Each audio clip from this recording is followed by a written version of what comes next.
Triangle ABC below, line segment DE is a midsegment.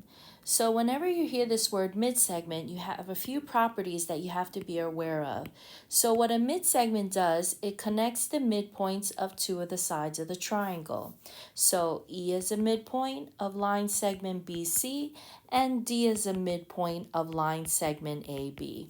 And because it's a midpoint, it cuts the two sides in half.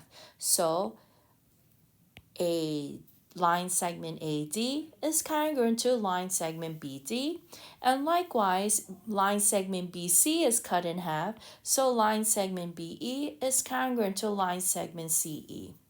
Now if you look further, you have to understand there's a few properties that you have to be aware of for the midsegment.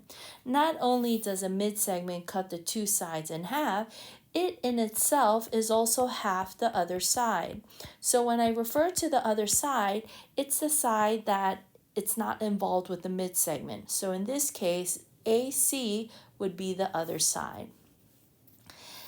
And also, the midsegment is going to be parallel to the other side. So in this case, it would be line segment AC. All right, so let's go back to the problem. So here we have given that line segment BD is congruent to line segment DE.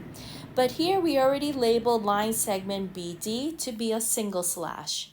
So we're going to use the same number slash for line segment DE since those two sides are congruent.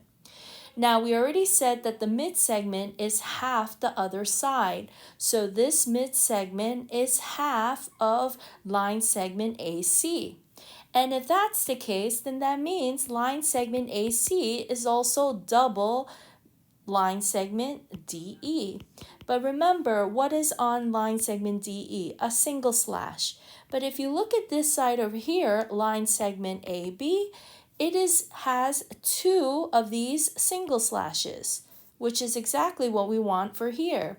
So what's the same thing as saying 2 times line segment DE? Well, we can say this whole thing is the same thing as AB, since AB involves two of these single slashes.